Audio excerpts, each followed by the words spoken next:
ನಮಸ್ತೆ ಕರುನಾಡು, ಎಲ್ರಿಗೂ ಬೆಳಗಿನ ಶುಭಾಶಯಗಳು. ನಮ್ಮದು ಇವತ್ತು ಪಾದಯಾತ್ರೆ 2ನೇ ದಿನ ಸ್ಟಾರ್ಟ್ ಆಗಿದೆ. ನೈಟ್ ನಿಮಗೆ ಗೊತ್ತಲ್ವಾ, ಲಾಸ್ಟ್ ವಿಡಿಯೋದಲ್ಲಿ ಹೇಳಿದ್ವಿ ನೈಟ್ ಬಿಡಲ್ಲ ಅಂತ ಹೇಳಿ. ಯಾಕೆ ನೈಟಲ್ಲಿ ಬಿಡ್ತಾ ಇಲ್ಲ ಕಾಡಿಗೆ ಅಂತ ಹೇಳಿದ್ರೆ, ರೀಸೆಂಟ್ ಇಶ್ಯೂ ನಿಮಗೆ ಗೊತ್ತಲ್ವಾ, ಒಬ್ಬ ಪಾದಯಾತ್ರೆ ಮಾಡ್ತಾಯಿದ್ದ ಭಕ್ತಾದಿಗೆ ಚೀತಾ ಸ್ವಲ್ಪ ಅಟ್ಯಾಕ್ ಮಾಡಿದೆ, ಅವರು ಅಲ್ಲೇ ಮೃತಪಟ್ಟಿದ್ದಾರೆ. ಸೊ ಅದಕ್ಕೆ ನಮ್ಮ ಸೇಫ್ಟಿಗೆ ಅರಣ್ಯ ಇಲಾಖೆಯವರು ನಮಗೆ ಇವಾಗ ಮಧ್ಯರಾತ್ರಿಯಲ್ಲೆಲ್ಲ ಮತ್ತು ಕತ್ಲೆ ಆದಮೇಲೆ ಕಾಡೊಳಗಡೆ ಪ್ರವೇಶ ಇಲ್ಲ ಫ್ರೆಂಡ್ಸ್. ಅದಕ್ಕೆ ಸೊ ನಾವು ಆ ರೂಲ್ಸ್ನ ಫಾಲೋ ಮಾಡ್ತಾಯಿದ್ದೀವಿ. ನೆಕ್ಸ್ಟ್ ಯಾರು ಭಕ್ತಾದಿಗಳು ಬರ್ತಾ ಇದ್ದಾರೋ ಅವರು ಅದೇ ಥರ ಫಾಲೋ ಮಾಡಿ. ಅವ್ರು ಮಾಡಿರೋದು ನಮಗೋಸ್ಕರನೇ, ಸೇಫಾಗಿರಲಿ ಅಂತ ಹೇಳಿ. ನೀವು ಫಾಲೋ ಮಾಡಿ ಪ್ಲೀಸ್. ಓಕೆ, ನಾವು ಪಾದಯಾತ್ರೆ ಮಾಡಿಕೊಂಡು ಹಾಗೆ ಮುಂದೆ ಬಂದ್ವಿ ಫ್ರೆಂಡ್ಸ್. ತಿಂಡಿ ಮಾಡಬೇಕಲ್ವಾ, ಮುಂದೆ ಬರ್ತಾ ಇದ್ವಿ. ಹೊಟ್ಟೆಗಂತೂ ತುಂಬಾ ಹಶ್ವಾಗ್ತಿತ್ತು, ಬಿಸಿಲು ಬೇರೆ ಸ್ಟಾರ್ಟ್ ಆಗಿತ್ತು. ಸೊ ಇಲ್ಲಿ ಒಳ್ಳೆ ಪ್ರಸಾದ ಕೊಟ್ಟರು ಫ್ರೆಂಡ್ಸ್. ನೋಡಿ ಏನು ಪ್ರಸಾದ ಅಂದರೆ ರಾಗಿ ಮುದ್ದೆ, ಉಪ್ಸಾರು, ಒಬ್ಬಟ್ಟು, ತುಂಬಾ ಚೆನ್ನಾಗಿತ್ತು ಫ್ರೆಂಡ್ಸ್. ನಿಮಗೂ ಬೇಕಂದರೆ ಪಾದಯಾತ್ರೆ ಮಾಡ್ಕೊಂಡು ಬನ್ನಿ ನನ್ನ ಜೊತೆ, ಓಕೆನಾ?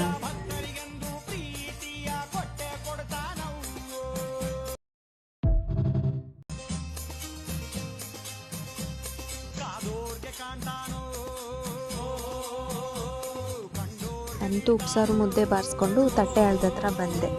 ನೋಡಿ ಫ್ರೆಂಡ್ಸ್, ಇದೇ ತಟ್ಟೆ ಹಳ್ಳ. ನಾವಿವಾಗ ಎಷ್ಟು ಪ್ಲೇಸ್ಗಳನ್ನ ದಾಟಿ ಬಂದಿದ್ದೀವಿ ಅಂದರೆ ಕಾವಗಲ್ತಿಟ್ಟು. ಫಸ್ಟು ಕಾವಗಲ್ತಿಟ್ಟು ಅಂತ ಯಾಕೆ ಕರೀತಾರೆ ಅಂದರೆ ಅದು ವಿ ಶೇಪಲ್ಲಿದೆ, ಸೊ ಅದಕ್ಕೆ ಅದನ್ನ ಕಾವಗಲ್ತಿಟ್ಟು ಅಂತ ಕರೀತಾರೆ. ಅದಾದಮೇಲೆ ಜೋಡಿ ಬಾವಿ ಅಂದರೆ ಅದು 2 ಬಾವಿ ಪಕ್ಕ ಇದೆ, ಸೊ ಅದಕ್ಕೆ ಅದನ್ನ ಜೋಡಿ ಬಾವಿ ಅಂತಾರೆ. ಅದಾದಮೇಲೆ ಲಕ್ಕಿ ಹಳ್ಳ ಅಂತ ಬರುತ್ತೆ. ಲಕ್ಕಿ ಹಳ್ಳ ಅಂದರೆ ಅದೊಂಥರ ಹಳ್ಳ, ಅಲ್ಲಿ ಲಕ್ಕಿ ಮರ ಇದೆ, ಸೊ ಲಕ್ಕಿ ಹಳ್ಳ ಅಂತ ಕರೀತಾರೆ. ಲಕ್ಕಿ ಹಳ್ಳ ಆದಮೇಲೆ ಸಿಗೋದೇನೆ ಈ ತಟ್ಟೆ ಹಳ್ಳ. ನೋಡಿ ಫ್ರೆಂಡ್ಸ್, ಇದು ದೊಡ್ಡ ಹೊಳೆಯಲ್ಲಿ ನೀರೇ ಇಲ್ಲ, ಎಷ್ಟು ಬರಡೋಗಿದೆ. ನಾವು ಬರಡೋಗಿದ್ದೀವಲ್ವ ನಿನ್ನೆಯಿಂದ, ಸೊ ಅದೇ ಥರನೇ ಈ ನದಿ ಕೂಡ ಬರಡೋಗಿದೆ ಫ್ರೆಂಡ್ಸ್. ತುಂಬ ಬೇಜಾರಾಗುತ್ತೆ ಫ್ರೆಂಡ್, ಮಳೆ ಕರೆಕ್ಟಾಗಿ ಬರ್ತಾ ಇಲ್ಲ, ರೈತರಿಗೆ ತುಂಬ ಕಷ್ಟ ಆಗ್ತಾಯಿದೆ ಅಂತ ಹೇಳ್ಬಿಟ್ಟು. ಮಳೆನೇ ನಂಬ್ಕೊಂಡು ವ್ಯವಸಾಯ ಮಾಡೋದಂತೂ ತುಂಬಾ ಕಷ್ಟ ಅಲ್ವಾ ಫ್ರೆಂಡ್ಸ್? ನಿಜ ಆದರೆ ಕಮೆಂಟ್ ಮಾಡಿ.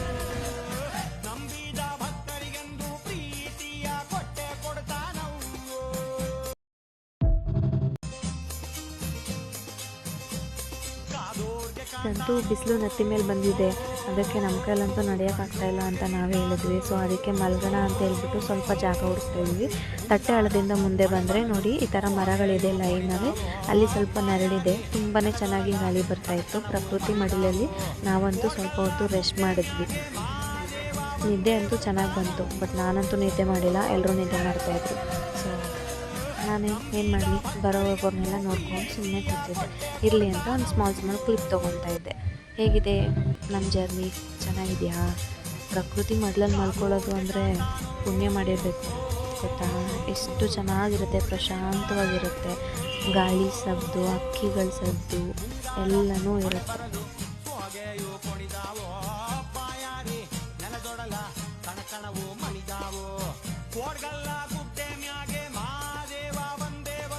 ರೆಸ್ಟ್ ಅಂತೂ ಮಾಡಿದ್ದಾಯಿತು. ರೆಸ್ಟ್ ಮಾಡಿದ್ವಿ ಅಂತ ಮಲ್ಕೊಳಕ್ಕೆ ಬಿಡ್ತಾರ ಇಲ್ಲ, ಜೊತೆಗಿದ್ದಿರೋ ಎಬ್ಬರಿಸ್ಕೊಂಡು ಮತ್ತೆ ಕರ್ಕೊಂಡು ಹೋದ್ರು ಪಾದಯಾತ್ರೆಗೆ. ನಾವು ಸರಿ ಆಯಿತು ಅಂತ ಹೇಳಿ ಬಿಸಿಲು ಕಮ್ಮಿ ಆಗಿತ್ತು ಅಂತ ಹೋದ್ವಿ. ಆಮೇಲೆ ಗೊತ್ತಾಯಿತು ಬಿಸಿಲು ಅಷ್ಟೇ ಇದೆ ಅಂತ. ನೋಡಿ ಫ್ರೆಂಡ್ಸ್, ಇದೇ ಸನ್ಫ್ಲವರ್, ಇದರಿಂದನೇ ಸನ್ಫ್ಲವರ್ ಆಯಿಲ್ ಮಾಡೋದು. ನನಗಂತೂ ಗೊತ್ತು, ನಿಮ್ಗೆ ಗೊತ್ತಿತ್ತಾ? ನೋಡಿ ಮತ್ತೆ ಏನು ತೋರಿಸ್ತೀನಿ ಅಂದರೆ, ಇದು ಜೋಳದ ಕಡ್ಡಿಗಳನ್ನ ಒಣಗಿಸಿಟ್ಟಿದ್ದಾರೆ. ನಮ್ಮ ಕಡೆ ರಾಗಿ ಹುಲ್ಲನ್ನ ಹೇಗೆ ಪ್ರಿಸರ್ವ್ ಮಾಡ್ತಾರೋ ಇವರು ಜೋಳನ ಪ್ರಿಸರ್ವ್ ಮಾಡಿದ್ದಾರೆ ಹಸುಗಳಿಗೆ. ನೋಡಿ ಪಾದಯಾತ್ರೆಗಳೆಲ್ಲ ಐಸ್ ಕ್ರೀಮ್ ತಿನ್ಕೊಂಡು ಆರಾಮಾಗಿ ವಾಟರ್ ಮೆಲನ್ ತಿನ್ಕೊಂಡು ಬರ್ತಾ ಇದ್ದಾರೆ. ಇವ್ರನ್ನಂತೂ ಹುಡ್ಕೋ ಅಷ್ಟರಲ್ಲಿ ಸಾಕಾಯ್ತಪ್ಪ. ನಾನು ಮುಂದೆ ಹೋದರೆ ಇವ್ರು ಹಿಂದೆನೇ ಹೋಗ್ತಾ ಇರ್ತಾರೆ. ಅಂತೂ ಇಂತೂ ನಾವು ಒಂಟಿ ಮನೆ ಹತ್ರ ಬಂದ್ವಿ. ಒಂಟಿ ಮನೆ ಅಂದರೆ ನಾನು ಹೇಳಿದ್ನಲ್ವ, ಇವಾಗ ಒಂದೊಂದು ಪ್ಲೇಸು ಅದೇ ಥರ ಇದು ಒಂದು ಪ್ಲೇಸು, ಒಂಥರ ಲ್ಯಾಂಡ್ ಮಾರ್ಕ್ ಥರ. ಯಾರಾದರೂ ಮುಂದೆ ಪಾಸ್ ಆಗಿದ್ರೆ ಇಲ್ಲ ಹಿಂದೆ ಬರ್ತಾಯಿದ್ರೆ ನಾವು ಎಲ್ಲಿದ್ದೀವಿ ಅಂತ ಲ್ಯಾಂಡ್ ಮಾರ್ಕ್ ಕೊಡೋಕ್ಕೆ ಇಷ್ಟು ನಾನು ಕೋಡ್ಸ್ ಹೇಳಿದ್ನಲ್ವ, ಅದು ಒಂಥರ ಕೋಡ್ಸ್ ಅಂತಲೇ ಅನ್ಕೋಬೋದು. ಇದು ಒಂಟಿ ಮನೆ, ಎಲ್ಲರಿಗೂ ಗೊತ್ತು ಪಾದಯಾತ್ರೆ ಮಾಡೋರಿಗೆ. ಯಾರಿಗೆ ಗೊತ್ತಿಲ್ವೋ ಅವರೆಲ್ಲ ವೀಡಿಯೋದಲ್ಲಿ ನೋಡ್ಕೊಳ್ಳಿ. ನೆಕ್ಸ್ಟ್ ಟೈಮ್ ನೀವು ಪಾದಯಾತ್ರೆ ಬನ್ನಿ, ಓಕೆನಾ? ತುಂಬಾ ಚೆನ್ನಾಗಿದೆ. ಒಂಟಿ ಮನೆ ಪ್ರಕೃತಿ ಮಧ್ಯೆ ಇದೆ, ವಿಶಾಲವಾಗಿದೆ. ಪಾಪ ಹೋದವರಿಗೆಲ್ಲ ತುಂಬ ಪ್ರೀತಿಯಿಂದ ನೋಡ್ಕೋತಾರೆ. ನಾವು ಹಾಗೆ ಮುಂದೆ ಹೋದ್ವಿ. ನೋಡಿ ಹೇಗಿದೆ ಕಾಡು.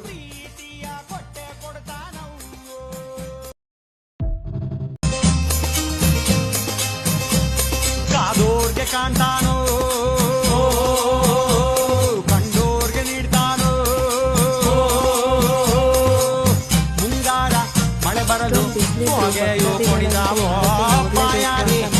ನೆಲದೊಡಲ ಕಣಕಣವು ಮಣಿದಾವು ಕೋಡ್ಗಲ್ಲ ಗುಡ್ಡೆ ಮ್ಯಾಗೆ ಮಹಾದೇವ ಬಂದೇ ಬರುತ್ತಾನವು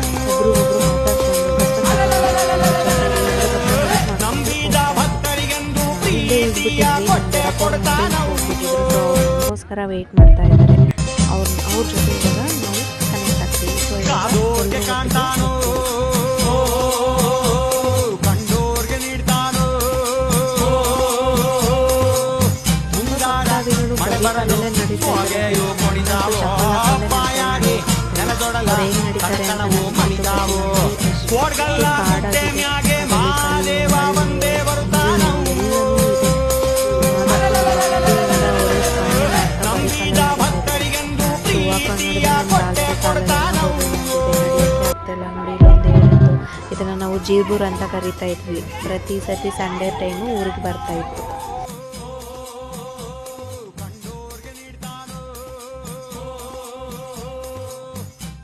ಕಾಡು ಮೇಡಲ್ಲೆಲ್ಲ ನಡ್ಕೊಂಡು ಬಂದು ಅಂತೂ ಇಂತೂ ರೋಡಿಗೆ ಬಂದ್ವಿ.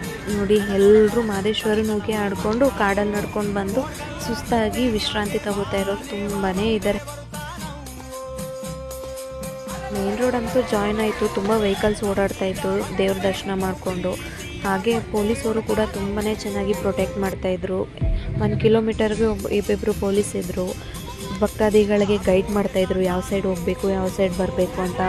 ಸ್ಪೀಡ್ ವೆಹಿಕಲ್ಸ್ನೆಲ್ಲ ಸ್ಲೋ ಮಾಡ್ತಾಯಿದ್ರು. ನೋಡಿ ಇಲ್ಲಿ ಕಾಣಿಸ್ತಾ ಇದ್ದಾರೆ ಪೊಲೀಸ್ಗಳು. ತುಂಬಾ ಚೆನ್ನಾಗಿ ಸಪೋರ್ಟ್ ಮಾಡಿದ್ದಾರೆ ಈ ವರ್ಷ. ಹ್ಯಾಟ್ಸ್ ಆಫ್ ಪೊಲೀಸವ್ರಿಗೆ ಮತ್ತು ಅರಣ್ಯ ಇಲಾಖೆಯವ್ರಿಗೆ. ಇಷ್ಟು ಸೇಫ್ಟಿಯ ಮಾಡಿರೋರಿಗೆ ಸಾರ್ವಜನಿಕರಿಗೆ ತುಂಬ ಹೃದಯವಾದ ಧನ್ಯವಾದಗಳು ನನ್ನ ಕಡೆಯಿಂದ ಮತ್ತು ನಮ್ಮ ನಾಡಿನ ಕಡೆಯಿಂದ ಎಲ್ಲ ಭಕ್ತಾದಿಗಳ ಕಡೆಯಿಂದನೂ ಸೆಲ್ಯೂಟ್ ಪೊಲೀಸವರಿಗೆ. Thank you.